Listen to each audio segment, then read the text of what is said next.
In this episode of the Live Footage Compositing series, I'll show you some more green screen footage that you can use to practice camera tracking and simulation techniques in Blender.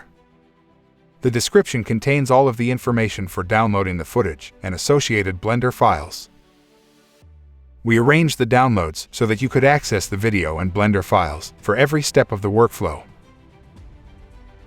You can either perform each step yourself or use the related file for each step as a starting point. This required a significant amount of extra effort on our part, but we hope it will assist and facilitate you in completing the exercise.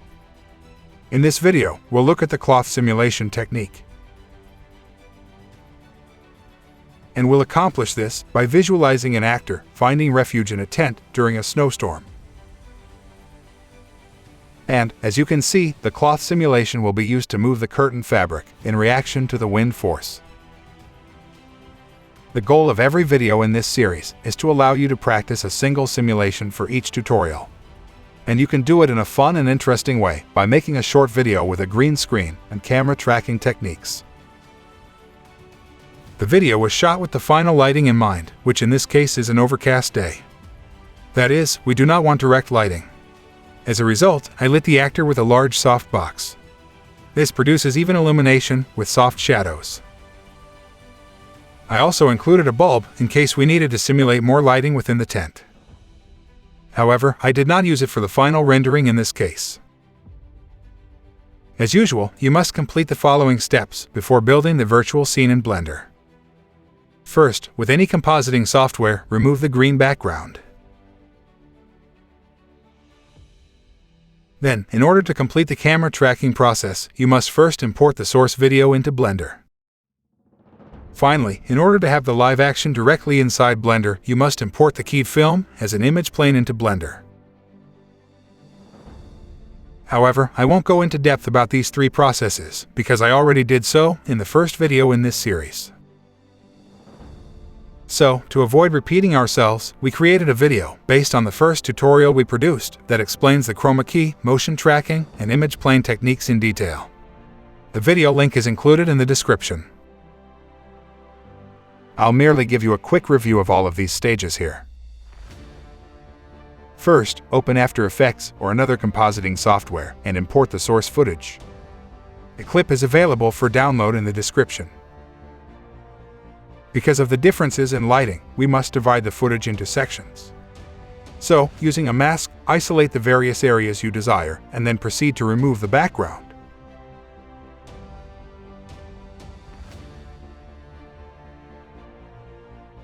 We may now export the keyed video with Alpha channel. You can do this, for example, by using the Apple ProRes 4444 format and selecting Straight as the Alpha option. If you don't want to do it yourself, the keyed footage is included in the download package. For the camera tracking, we must now switch to Blender. Import the original clip, set the frame rate to 25, then configure the camera attributes in the Motion Tracking tab. In this case, the focal length is 28 mm and the sensor size is 35.9 mm. You can now proceed with the camera solving. This Blender file, with the camera already solved, is included in the download package, so you don't have to do each step yourself. Again, the step-by-step guide on this topic can be found in the video in the description. I'm just pointing up a potential issue you can have when tracking some markers. Even if the marker is plainly visible, the tracking procedure of a single marker may halt in a few cases. You can try modifying the marker position or changing the motion model option in this case.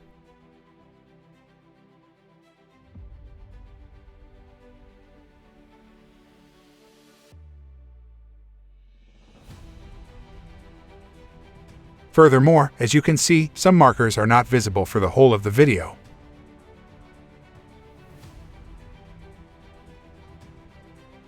This is something that frequently occurs. In this case, the tracking of these markers will be terminated automatically. In this situation, you must manually resume tracking when the marker becomes visible again.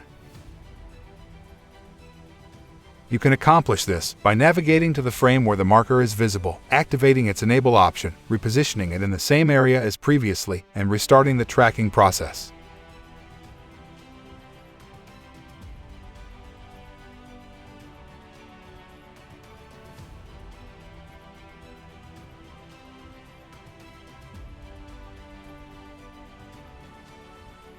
Remember to set the floor position and scene scale after you've solved the camera motion.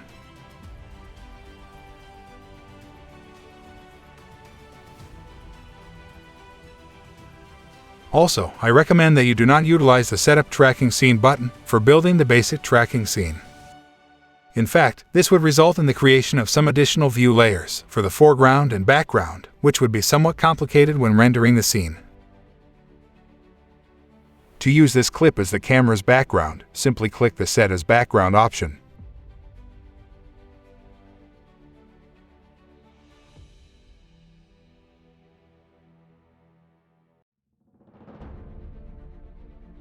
Then, choose the camera and manually add the camera solver constraint in the Constraint panel. In this way, the camera's motion is linked to the tracking data we just received. So, open the camera view, enable the motion tracking visualization options, and you should have a camera that precisely matches the movement of the real one. However, starting about frame 358, the markers lose their relationship with the associated ones in the live footage. They then begin to move in sync again at frame 438.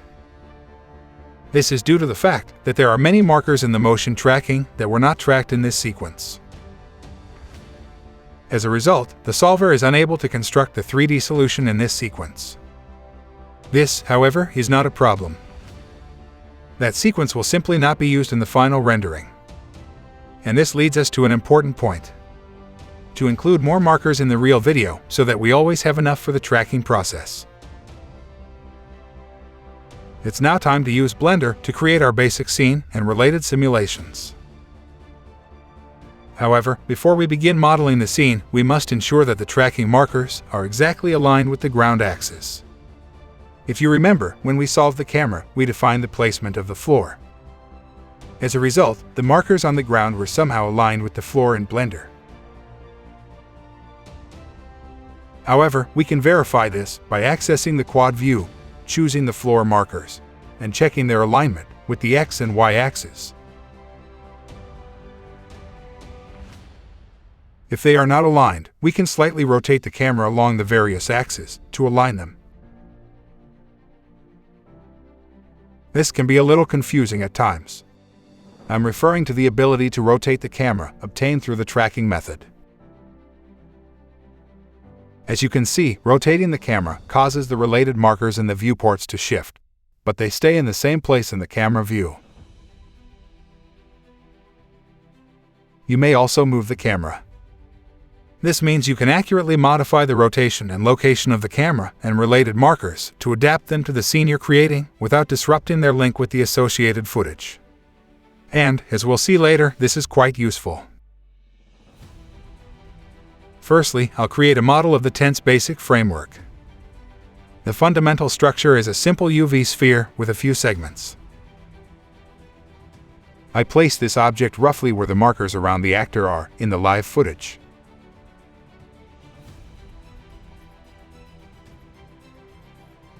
Also, keep in mind that the distance between these floor markers is 1 meter. This gives you a sense of the right scale to use. Then, in Edit mode, I remove the half section below. Then, using the Loop Cut tool, I added 2 rows of vertices to form the aperture for the front door. To accomplish this, select some vertices and use the Rip Vertices command.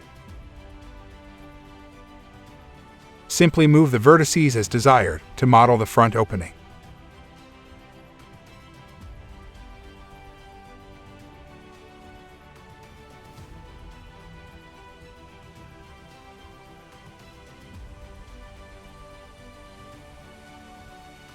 The mesh was then divided to provide additional resolution.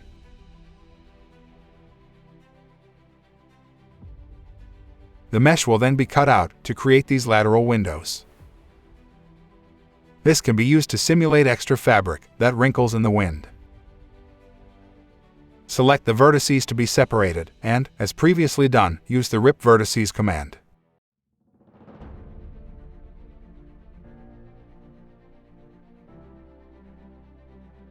Select the interior vertices as well, and then add them to a new group.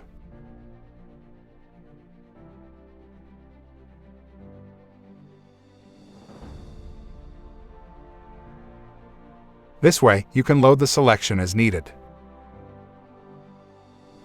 Now, we must rotate the vertices, using the line where the window is joined to the tent as a pivot point. Choose one of these vertices and move the cursor to it. Select all of the vertices, then choose 3D cursor as the pivot point and normal as the transform orientation. In this situation, you can simply rotate the vertices along the Y-axis. Repeat the process for any extra windows you desire. The related Blender file has these successive iterations of the tent with the steps we described here. Tent 4 is the final version that will be used later. I also modeled some tent poles and other tent structures. But what about the proper framing of the scene? I mean, we also need to make sure that the camera frames the scene correctly. In this situation, for example, I want the camera to frame the main opening of the tent so that we can see the actor inside. We also need to position the tent so that the actor may be positioned within it. In part, I already done this by creating the tent around the markers, indicating the location of the actor. But, as I previously indicated, I can also move and rotate the camera to fine-tune the framing of the scene. Also, play the timeline to ensure that the camera does not collide with the curtain.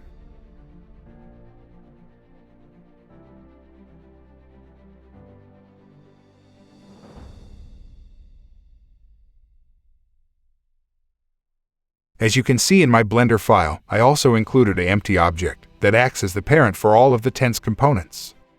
This allows me to easily move or rotate the objects all at once.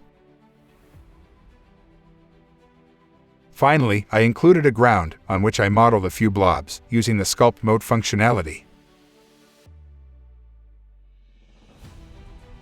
Inside the tent, I built a basic bench. And I modeled it such that it would be positioned exactly where the markers of the box were in the live footage. This is why I included some markers in the green box. Remember, add some markers to the scene if you think you'll need to know the exact location of a real object. Now we have the basic scene. And now we can move on to the next step, which is to add the cloth simulation.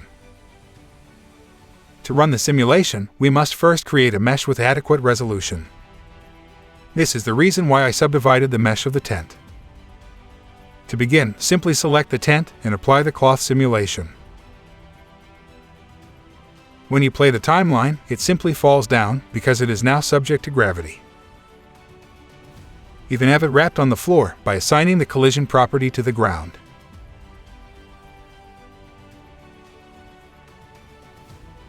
But we want the tent to stay connected to its support framework. We may accomplish this by defining the pin group. This is just a collection of vertices that do not have to move. So, go to Edit Mode and begin choosing the vertices along the tent's primary framework. You may easily do this by pressing the C key, which activates the selection mode and allows you to paint over the vertices you want to select. The middle mouse wheel can be used to either increase or decrease the size of the brush. When you're finished, use the S key to exit the selecting mode. The goal is not to select all of the vertices uniformly. To create a more organic simulation, leave some of them unselected. When you're finished, make a new vertex group and name it appropriately. Remember to press the Assign button as well. So, we can now use this group in the Shape panel.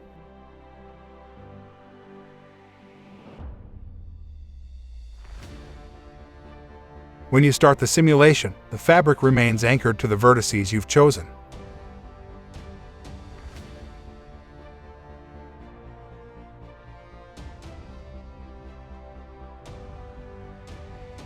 Okay, but the simulation is no longer interesting.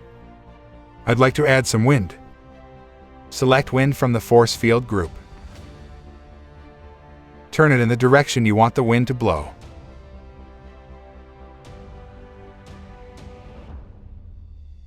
Nothing appears to happen when you start the simulation. This is due to the fact that we need to significantly increase the strength, for example 5,000. You can also increase the noise factor, say to 2, to make the force more random. When you add forces like this to a simulation, you should always organize them into collections. This allows you to separate the forces for various uses. In this scenario, for example, we'll also include a particle system to resemble snow. These particles will also be affected by the newly added wind. This force, however, is too intense for the particles. We may separate the forces, acting on distinct simulations, by putting them in different collections, and then specifying which collection we want for each simulation in the effector collection parameter. The simulation now appears to be more realistic. When you look at the cloth simulation parameters, you'll notice an overwhelming number of distinct features and options. We will not go into details about each of them. They generally refer to the cloth's physical properties and how it reacts to features like bend, compression, and so on. You may activate the self-collision attribute to add more realism. This also computes the cloth's internal collision with itself. However, this necessitates a large number of additional computations, which may significantly slow down the simulation. Furthermore, this can result in artifacts in the cloth mesh.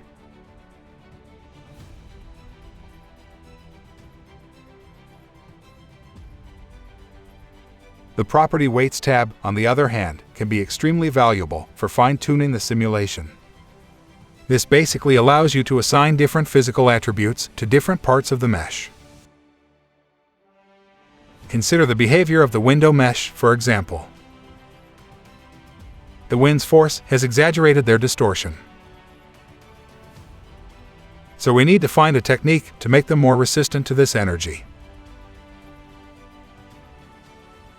The best way to achieve this is to create a vertex group that contains all of the windows and give it the highest value possible that can be reached for each physical property.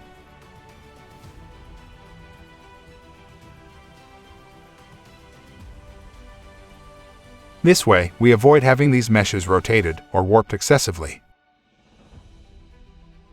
Select all the windows in edit mode by loading the associated selections we made in the vertex groups.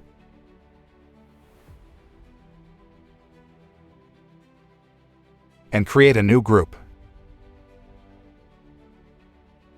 Now, in the Property Weight panel, simply choose this group and set a maximum value for each physical attribute.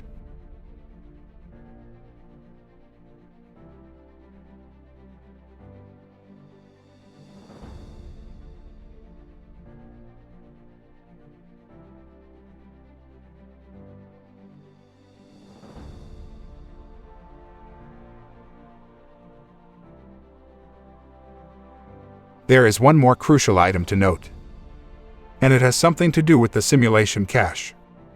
When you run the simulation now, it is computed in real time and stored in memory. This produces a number of problems. To begin with, if you move to a frame in the timeline that has not yet been computed, the cloth simulation won't work because it has not yet been computed in that frame. This also means that if you render the animation and the simulation isn't computed throughout the entire duration of the timeline, you'll get frames with no simulation. Also, whenever you close and reopen the file, you must recompute the simulation. As a result, caching the simulation to disk is the best approach to avoid this. To do so, open your Blender file, or the one I provided, select the tent, check the disk cache option, and then click Bake All Dynamics. This will create a folder on your hard drive containing the cache simulation. Remember to do so before you render the simulation. And you'll have to do the same with the final Blender file that I'll provide you for the final animation. The cache folder is indeed named with the same name as the associated Blender file. As a result, if the file name changes, the link to the associated cache is broken. In order to complete the scenario, I also included an HDRI image for the background and the overall lighting. The HDRI image is from HDRIhaven.com.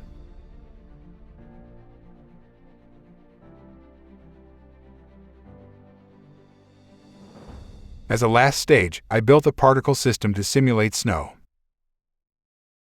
But I won't go into detail because it would much lengthen this video, which is about cloth simulation. This simulation, however, may be found in the Blender file for this part.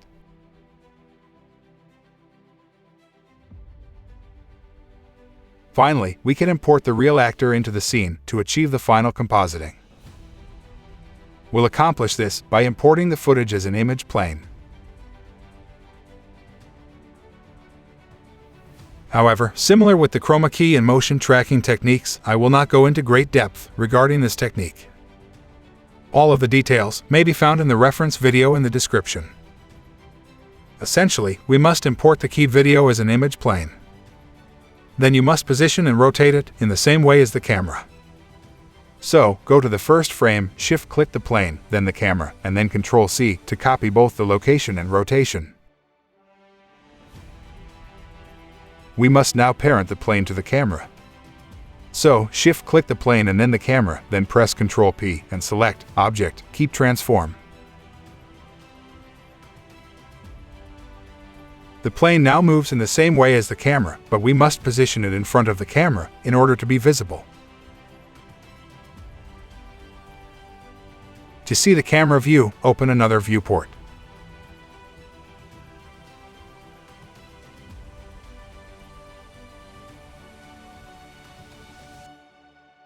Select the plane, go in Edit mode, press the G button, and then twice the Z button in order to move along the local Z axis. Move the plane until it completely fills the camera's view. Return to Object mode and scale the plane to move it to where the actor should be in the scene. In our case, near the bench.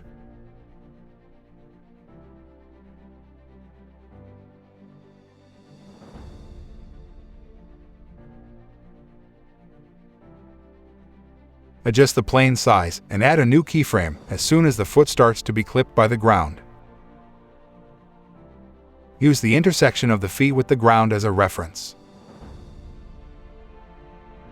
This ensures that the reference is consistent throughout the animation.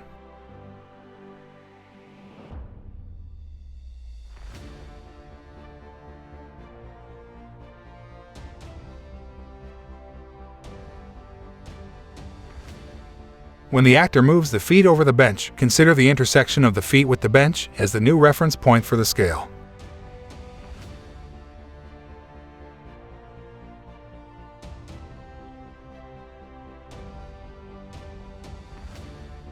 But, once again, all of the details are in the video's description.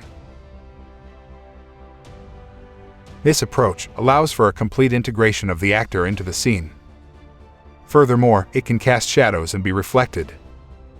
Consider the reflection of the feet in the ground in the first section of the animation. This significantly improves the composition's reality. We have now completed our simulation, and we can render the sequence. Use the Cycles rendering engine. In order to keep the rendering samples low, I recommend utilizing the denoise function. Furthermore, I recommend exporting the animation as a EXR image sequence. The EXR format offers optimal quality at the expense of a large file size. However, if you choose a lossy version, possibly even in half color depth, you will get very compact files while preserving very good quality and color depth. And that's it for now. I'll see you in the following video in this series.